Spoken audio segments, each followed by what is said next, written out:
Got just over 2 months left. Get on it. Treat this like your exams at Yale or wherever it was you went. McMaster, UBC, cram, and get it done. I gotta say, tonight's show will be fun because one of the most fun films of the past decade was Kill Bill, and one of the stars of that film tonight on the program, Vivica A. Fox will be there. You know what I'm talking about? You know, I think for a lot of people, when they talk about the decade that's gone, the 2000s, they talk a lot about politics because politics were front and center. There was a very controversial president in the United States of America. That tends to lead people towards activism. The 2000s have been good for political comedians. If you think about it, not just the 8 years of George Bush, multiple wars, global economic meltdown. Tonight, a guy who's political and he's funny, Bill Maher, is going to be here tonight. So it'll be nice to have both of them on the show. Now, the last time, Bill was on the show once before. Him and Larry Charles were on the show talking about their documentary called Religulous. Tonight, we're not going to talk about religion. We're going to talk about swine flu, vaccinations, Obama, and a whole lot more. It'll be great to have Bill Maher back. Here's his bio.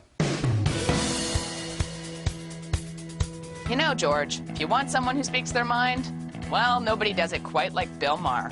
Whether it's politics... This is a fear election. Johnny Jihad will drive a car bomb into your house. You like the Democrat. Or religion. Well, it's silly, outdated, superstitious, destructive. Or corporate hypocrisy. Americans will do anything to each other for money. Bill's always got an opinion, and it's made him one of the most successful political satirists today. Bill's dad worked in radio news, so his family talked current events a lot. And Bill's idol? Johnny Carson. So you can see why Bill is who he is. You probably know his first show, Politically Incorrect. It ran for 9 seasons, and Bill pulled no punches. We have been the cowards, lobbing cruise missiles from 2,000 miles away. That's cowardly. That is a Staying in the airplane yes. when it hits the building. Say what you want about it, not cowardly. That comment ticked off a lot of people, including advertisers, and the show ended up being canceled. So Bill left network TV and went to cable to start up a new program, Real Time with Bill Maher. Everyone today is saying Kerry killed Bush and Bush was off his game. What game did this guy ever have? Bill comments on everything from Obama to animal rights to his libertarian views to his belief that gambling, prostitution, and marijuana all should be legalized. Hell, he'll even take on his own audience when he thinks they're crazy. Hey, do we have some security in this building? Or do I have to come over and kick this guy's ass out of here? You can catch it all every week on HBO Canada. Everybody, please welcome back Bill Maher. Nice to see you, man. Welcome back to the show. Good to be back, George. Nice. You just wrapped the 7th season of Real Time. It's like a tour of my hair. Really, when you see that, isn't it? It's terrible to do that because it really just becomes, people are like, they don't, I could be saying anything. I'd be like, wow, look at his hair now. Are there certain tour stops on that hair trip that you remember better than others? You know, you didn't go far. If you went a little further back, it would have been really embarrassing. I was talking about this with Gary Shandling, was on our show the other night. He used to talk about his hair all the time, and we were like, what was in the water in the 80s that made everybody's hair like that? I had like a squirrel on my head. I mean, I had like, it wasn't a mullet. It was worse than a mullet. It was like this 2 big bushy things back here, and I don't know. In the 7 seasons of this particular show, do you look back at some of the early tapes? Do you get time to reflect? You know what? I probably should look at tapes. I mean, that probably is the professional thing to do. I just have a mental block about doing that. I am never able to watch my own show. Are you able to reflect on your So life? I don't know what I'm doing. Because I'm high when I'm doing it, of course. And then I don't watch it, so this is the first time I've seen it. It looked all right. You've never actually done the show really high, though, have you? I would never do the show high. That would be a disaster. Are you seriously? Marijuana is not meant for something like doing a TV talk show. Because you have to be aware of so many things. The clock and the guests, and we got to move to this and that and that. I mean, you really have to be focused and on your game. That's not what pot's for. When Politically Incorrect ended, did you think that you were done for a while on television, or were you scrambling right away to get back on? I was surprised. I mean, you showed that clip that got me fired. I was surprised, looking back, on how quickly it did go away, because it was so intense when it happened. You know, the White House was up my ass, and they were talking about it at the White House press conferences, and you know, it was in the paper every day for a week or so. And it just was really intense, but it went away very quickly. Mm-hmm.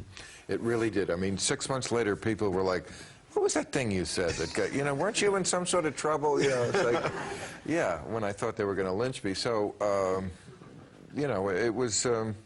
that's so typical of America. You know, we are panickers. Whether it's Janet Jackson's nipple falling out of her bra, or 9/11 itself, we go to DEFCON 5 immediately. You know, Don Imus said something, we got to fire him, and you know, and then 6 months later, people go, oh, you know what? It wasn't really that. Do you think that people have learned from that? And you know, the hysteria of the last couple of years. I mean, some of the tension was founded. I mean, people felt nervous for whatever reason. Absolutely. But then as time goes on, you look back now at the last 8 years, and it kind of does seem like Narnia. Like, it does seem like, wow, do you remember way back when? Yeah. Do you think people have changed or mellowed a little? Well, I think we're absolutely susceptible to it happening again. I don't think we're great at learning. I really don't.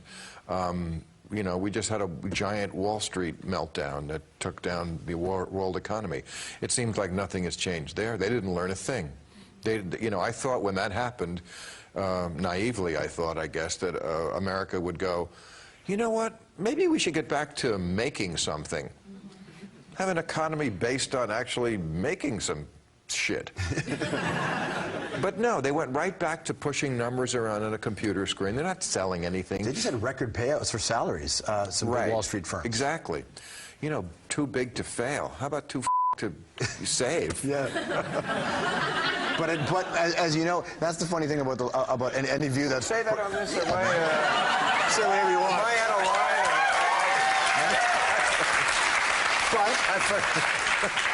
They usually print the rules on the cup on the show, and I was looking and I didn't see them. There are no rules for this particular show. You can say what you want. I think it's because people are afraid to have conversations and afraid to have debate. You're actually experiencing that right now with the panic about H1N1 out there, the virus formerly known as swine flu.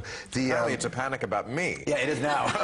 but you're talking about vaccinations, right? Because people are talking about vaccines. Well, but you know what? I mean, people, it's so funny. I mean, I'm reading all this stuff on the internet lately about me and vaccines, and they're just making stuff up about me.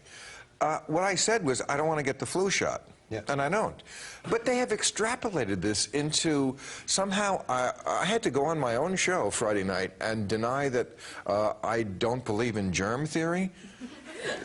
No, I get it. I do believe in germs. I get it that germs are bad. Germs and viruses cause disease. What I've always said is that Western medicine takes into account too little that it's also the terrain. In other words, germs, yes, they can make you sick, but you have a better chance of withstanding that if you're in good shape. In other words, the terrain, the analogy would be mosquitoes in a swamp. Right. Mosquitoes breed easily if there's a swamp. So if your body's a swamp, the germs breed easily. But it doesn't mean I don't believe in mosquitoes. Sure. Yes. And the same thing. It doesn't mean I don't believe in vaccines. I understand that in some situations, vaccines are very important. You know, should we, you know, inoculate third world kids against malaria or whatever they can be? Of course. You know, it's a cost-benefit analysis. For that, it makes